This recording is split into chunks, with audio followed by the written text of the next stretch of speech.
When Raymond LaVaughn Moore was arrested in New York in December of 1969, he was booked at the precinct station and taken by van to this building, the Manhattan House of Detention for Men, known for over a century as the Tombs. Moore was brought here to await arraignment, a judicial hearing at which bail is set. Since in our system of justice, a man is presumed innocent until a jury has found him guilty, Moore was free to go as soon as he paid the bail that would ensure his later appearance for trial. In fact, the bail set for Moore was far higher than he could pay, and so he awaited trial in the Tombs.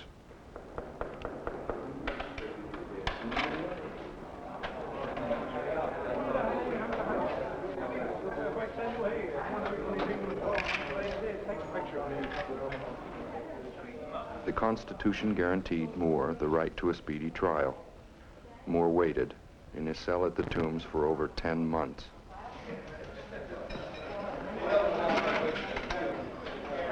He appeared at court 24 times to hear postponements of his case.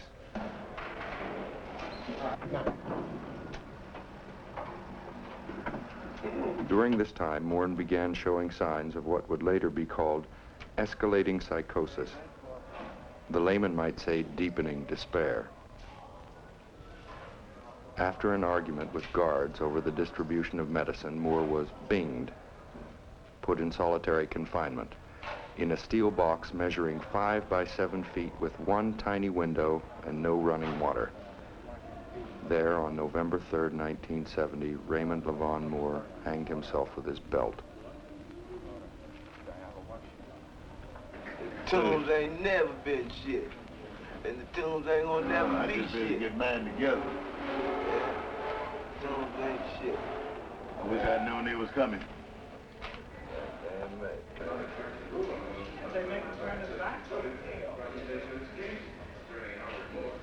Since Moore's suicide, certain of the extreme cruelties he suffered have been officially mitigated. The basic condition under which Moore lived for 10 months is unchanged. The sense of having been officially, legally, and socially forgotten and discarded.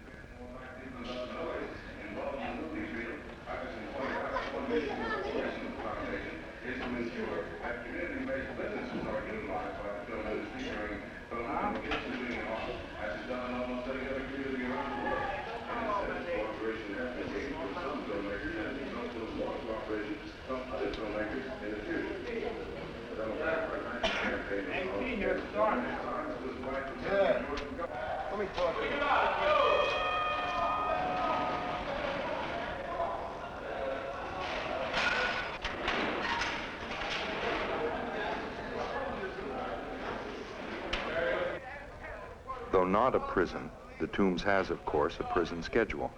Lock in, lock out, cell check, and the rest of it. Detainees aren't issued institutional clothes. They wear the clothes they were arrested in. The Tombs will have laundry facilities by 1975.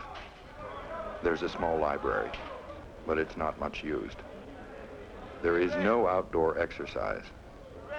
There are no rehabilitation programs, of course, because these men aren't legally criminals. The noise and confusion are ceaseless. There are rules, but no order. Since you haven't been sentenced, you have no idea how long you'll be in here. You live in limbo and make out as well as you can.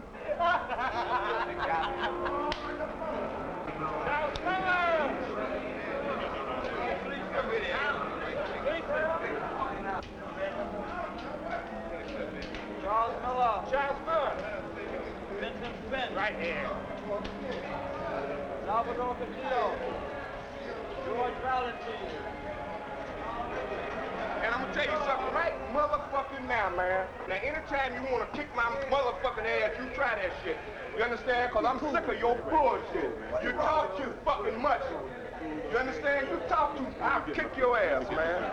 Let me get in the film. You talk too fucking much, man. I'm not now, please. I joke with everybody in here, and everybody except that. I had two straight. After I leave the store, okay? You a punk. You stay here 24 hours a day unless you go to court or to see the doctor, which is very rare. Understand? So most of the guys are suffering from tensions, built up tensions, and you don't have an outlet. And therefore you have outbreaks like fights and all types of other sort of, you know. No, I don't want to mention that, man, because it wouldn't do any good. The fact that I've been locked up over 2 years, railroaded to a mental institution, and now that I'm back down to court trying to, face this charge, nobody wants to give me a play in court. Every time I go to court, it's postponed. I've been to court about 12 times since March. Nothing's been done. Over 2 years. I don't have bail. Homicide. Murder. Well, I'm busted for an attempted burglary. My bail is $5,000. I've been here 8 months. Charged with armed robbery. I've been here 13 months. I have no bail. My bail is $1,000. I'm here 2 months. I wasn't arrested. I turned myself in with a stipulation to exit for a hospital. They denied me this right in the one court, gave it to me in another, now they deny it to me in the Supreme Court. I'm still waiting for the charge. I asked for hospitalization on my own, so I'm a former mental patient, and I'm denied this right. About 22 days. 22 days. What do you need for? Dope. I'm getting high. I had an OD. That's all. That's why my bill's so low. What's it? $500, $50 cash. What's it like? It's lousy. Most of all is, you miss your family, your wife, your kids, your friends. Most of all, liberty. No one wants to be locked up. Not even an animal wants to be locked up. Charged with robbery. Been here 7 months. $5,000 bail. Ransom. $5,000 ransom.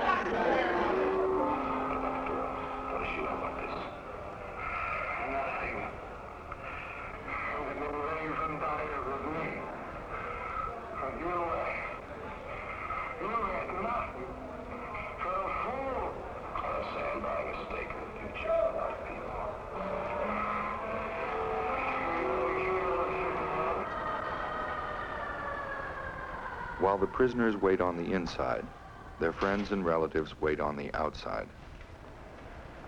They have come with fresh clothes, eyeglasses, books. Occasionally, they come with bail. How long before they start bringing the bail?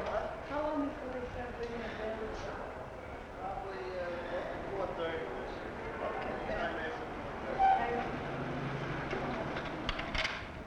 All this must be forced through a nearly impenetrable net of bureaucratic regulations, incomprehension, human failings. It takes patient persistence to make contact with the man at the tombs.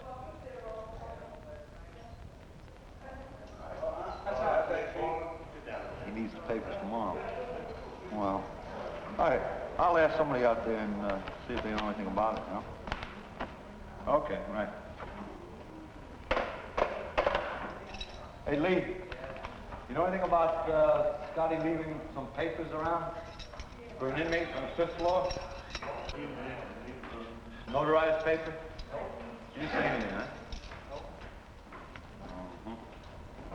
Ma'am, the visiting house is outside on the court. Oh, it's very simple.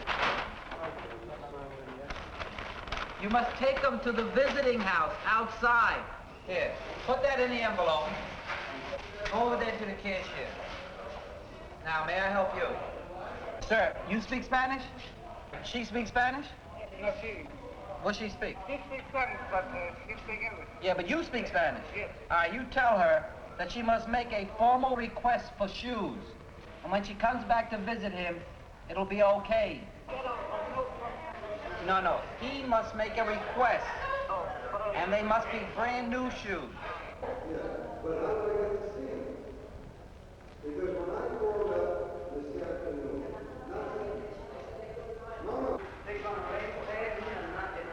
That's what it is. Oh, there he is.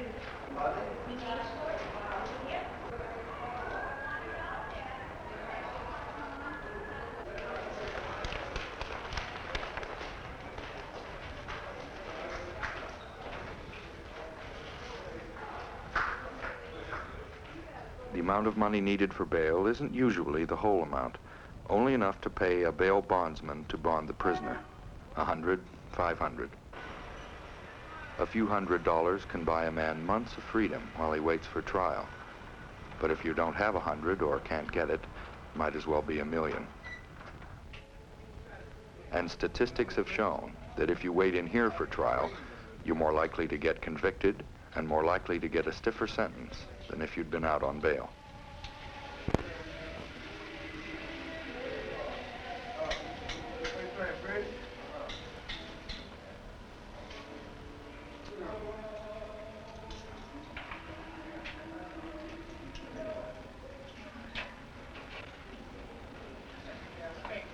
Lobby here tonight?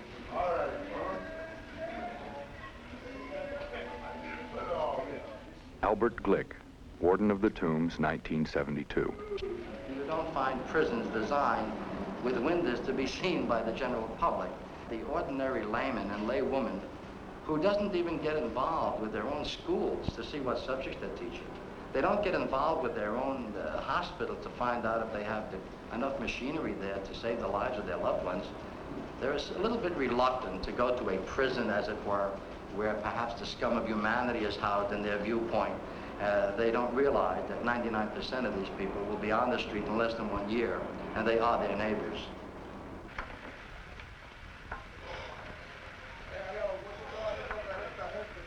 One month before Raymond LaVaughn Moore committed suicide, a fierce rebellion tore open the tombs, and for a few days the prisoners took control. The rebellion took place in October because of the conditions, the rats, the roaches, the overcrowding. They had 4 and 5 and 6 men sleeping in one cell. The brutality by the officers. Before the rebellion, several inmates was killed in here and was labeled suicide. That and other conditions, the slowing down in the court. District Attorney Department was using the tombs at that time and still is for purposes of coercing pleas from the men, knowing that under these conditions, men would come into that court and plead to anything just to get out of it. And because of this here, the men rebelled against the conditions, and that was one of the things that happened. To cop a plea means to plead guilty to a lesser crime than the one you were charged with. For instance, if you're charged with homicide, you can plead guilty to manslaughter. That way, the district attorney gets his conviction, the court is relieved of the case, and you get out of the tombs and go to a real prison, or maybe even get probation. Almost all guilty pleas in felony cases are obtained by the courts through this kind of plea bargaining. I was arrested for a charge that I didn't even do. You see, now I'm trying to, excuse me? What was that? Attempted burglary. Like I'm trying to prove to the court that I'm innocent. Now they want to try to give me a cop-out so I could plead to it so they could get my conviction. Like I don't want to get my conviction. I want to go to trial. So I could, beat my trial because I don't want to blow my trial because I got a family out there I got to worry about.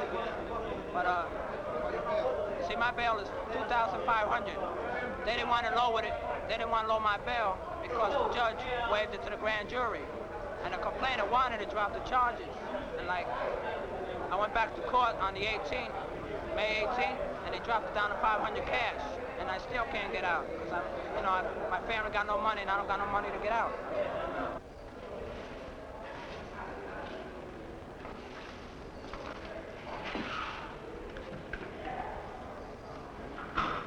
All attention, roll call. Atkinson. Yes, sir. Richmond. Yes, sir. Simon. Sir. W. Thomas. Yes, sir. Walton. Anyone see Walton? He's here. Sizer. In January of 1972, the Tombs was more crowded than it was during the 1970 rebellion. It's still overcrowded. During that rebellion, several guards were taken hostage. And though few of the prisoners involved in the rebellion are still in the Tombs, most of the officers that were there then are still there now. The officers are highly sensitive to the potential of any flare-up, any trivial incident, any challenge to their authority. Where you like him, man? Inside!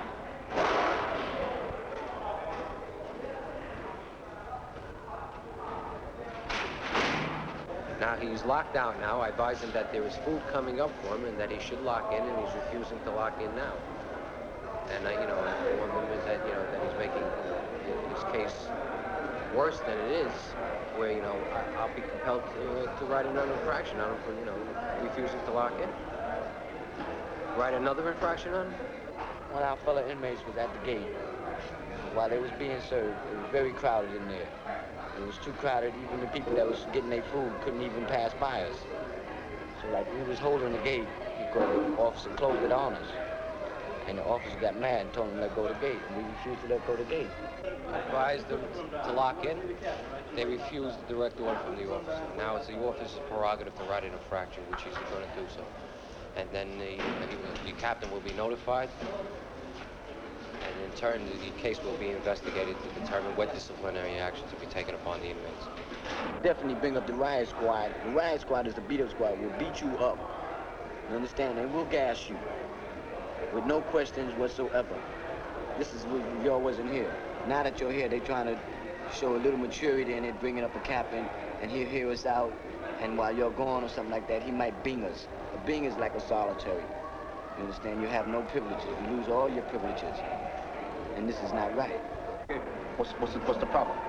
Brothers here, they go and take another tray. He didn't say nothing to another guys.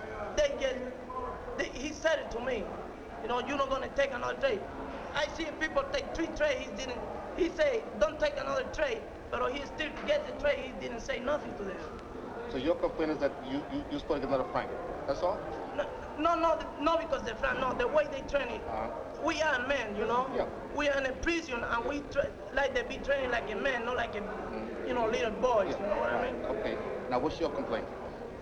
You do what the system dictates, and whatever the system doesn't dictate, you have to make, it's a makeshift thing, like if you see that a man's on the floor, then you're gonna have to decide, this is a hell of a thing, which man goes on the floor, and it's not so much as deciding, but it's so much, why should the system push you to the extent that you have to put a man on the floor or 2 men in the area where only one man can really survive.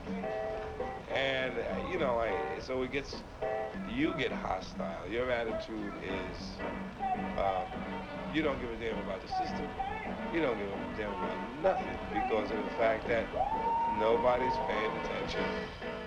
There was a rebellion in October 70. It brought attention to conditions inside the tombs dramatically. True.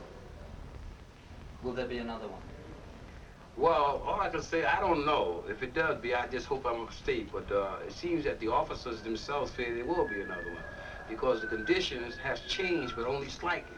It changed, it benefits the system itself. They got more guards, and the guards they're getting in are not too bad. But the old-time officers, the CO, the captains and the depths and these here, are putting them in a position where their hands is tied. We had some very nice guards down there, the younger ones, But if conditions don't change, I think it was going to be another one, just like Attica. They treat you with less respect than anything. They don't care what color you are. And I'm telling you, they holler brother this and brother that. They don't care nothing about you. They'll lie on you, cheat on you. So, and it turns my stomach to see them. I come from a ghetto. I work for a living. How come they can't work for a living? Yeah, who? You want to come out? Yeah. I got to let him out. Thank you. Okay. I wonder who he killed. Who he killed? Why? I don't know. Maybe the police department only like black and poor people, that's all. Well, I don't know why. But all I know is that I'm here and all around me, I only see poor people. Black, Puerto Rican, and poor white. What did he ask you? Why don't you see any middle class people? Because but the jail made up mostly of black and Puerto Rican, that's all. And the reason is that because it's bad. That's all. That's like all that's committing crimes in the world is black and Puerto Rican. They don't even receive a bad, which is supposed to be by law, and they mean. You come from a low-income family, your people ain't got no $2,000 cash. And then another thing, we getting tired of going to court and the judge just outright say you guilty. Right on. Just speak right out in court and say you're guilty, and you haven't pleaded guilty, you haven't been found guilty, but the judge tell you from jump, you automatically guilty. And therefore it gives him a fatalistic attitude, and he doesn't see any way out other than to go back out into society and start shooting dope all over again. Because he can't get a job, understand? He'll eventually be locked up again if he does get a job. Understand? He'll find himself right back here. So it's all one vicious circle, starting and ending right here.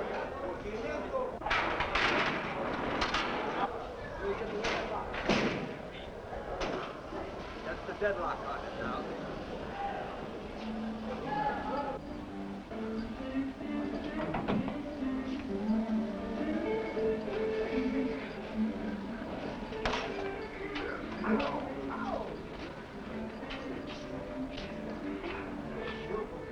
The injustice to the innocent is obvious. They spend months behind bars simply because they are too poor to pay bail. But every man in the Tombs is legally innocent because he has not been tried. And yet every man in the Tombs is being punished by the long wait for trial and the dehumanizing conditions. To those waiting in the Tombs, rightly or wrongly accused, there seems to be no logic, no justice in this American system of justice.